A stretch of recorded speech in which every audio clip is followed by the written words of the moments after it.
Hello everyone, welcome back to my channel. And so today we're gonna start with the subject control system.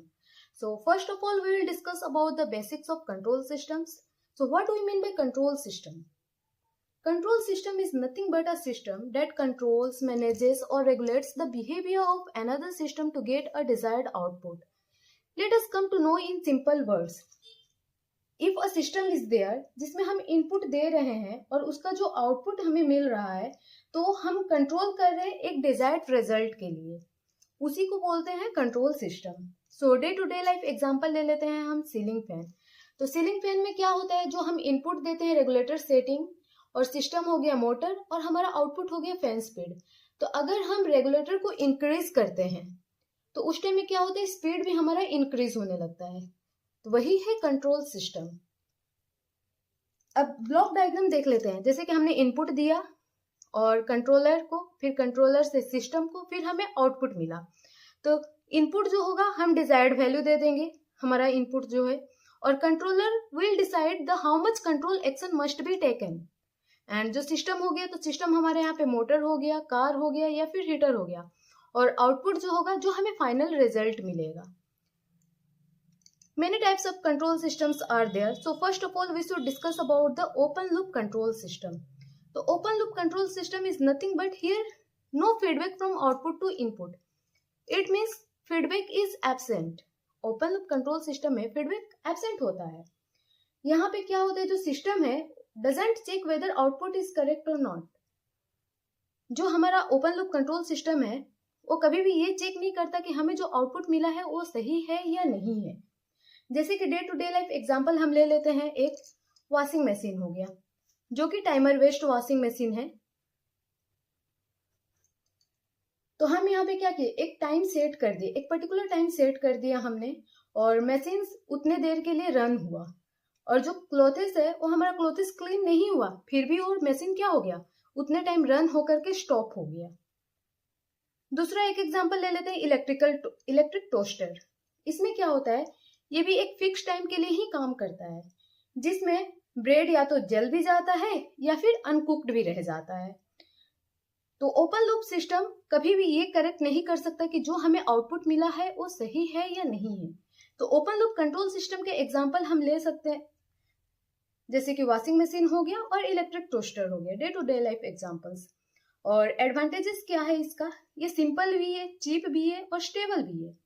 Disadvantages क्या है, no accuracy, यहाँ पे accuracy बिल्कुल भी नहीं है, and can not correct the errors, जो हमें एरर मिल रहा है उसको ये करेक्ट नहीं कर सकता.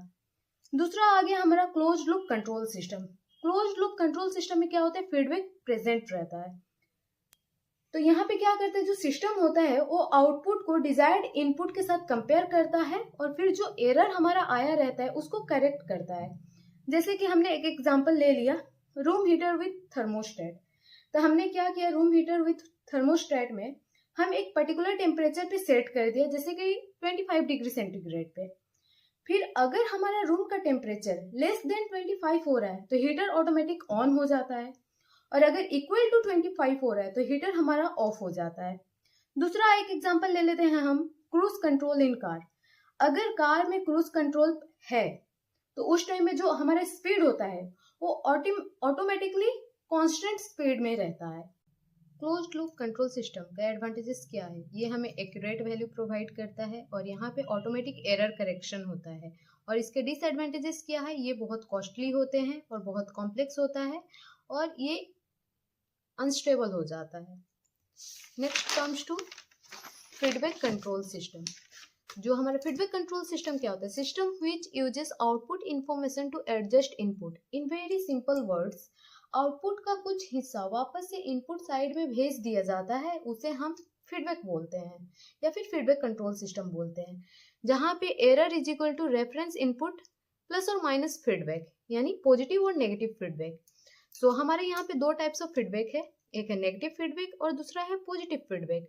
जो नेगेटिव फीडबैक होता है ये मोस्टली यूज होता है हमारे कंट्रोल सिस्टम में. इसलिए यूज होता है क्योंकि ये स्टेबिलिटी को इम्प्रूव करता है और एरर को रिड्यूस करता है. जैसे एक एग्जांपल हम ले लिए एसी टेम्परेचर. तो हमने क्या किया, एसी टेम्परेचर को एक पर्टिकुलर वैल्यू पे सेट कर दिया जो है 25 डिग्री सेंटीग्रेड, और जो हमारा रूम टेम्परेचर है वो हमारा 27 डिग्री सेंटीग्रेड हो गया। तो हमारा एरर कितना आया यहाँ पे, -2 डिग्री सेंटीग्रेड आया।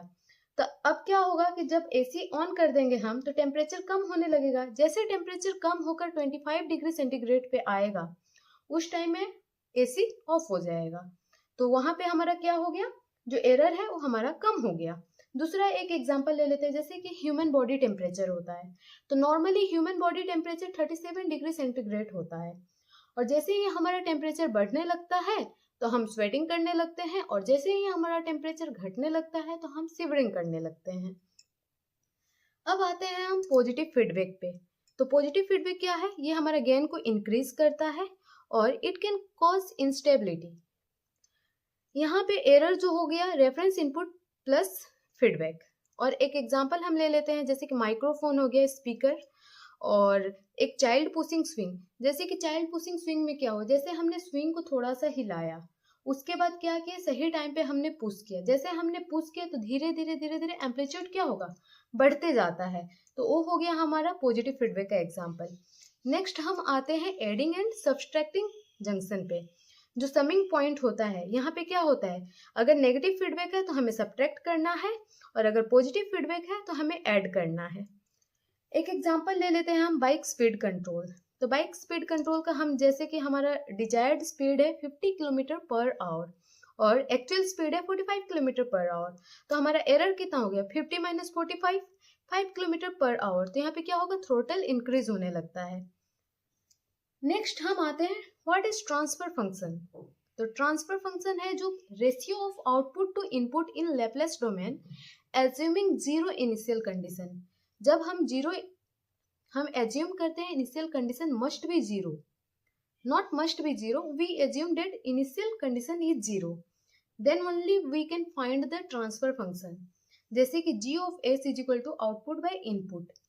और ट्रांसफर फंक्शन क्यों यूज होता है, ट्रांसफर फंक्शन इसलिए यूज होता है क्योंकि ये बहुत ही इजी होता है मैथमेटिकल एनालिसिस के लिए और स्टेबिलिटी एंड रिस्पॉन्स स्टडी करने के लिए। इसी वजह से हम ट्रांसफर फंक्शन यूज करते हैं। एग्जाम्पल जैसे डीसी मोटर का हो गया, g of s is equal to w of s by v of s। Next हम आते हैं LTI system. LTI system in the sense linear time invariant system. और लीनियर टाइम इनवेरिएंट सिस्टम जो है वो हमारा सुपरपोजिशन एंड होमोजेनिटी को follow करता है। और टाइम इनवेरिएंट क्या होता है, टाइम इनवेरिएंट सिस्टम ये होता है जहाँ पे सिस्टम का बिहेवियर टाइम के साथ चेंज नहीं होता है। जैसे कि एक एग्जांपल हम लोग ले लें, रेजिस्टेंस।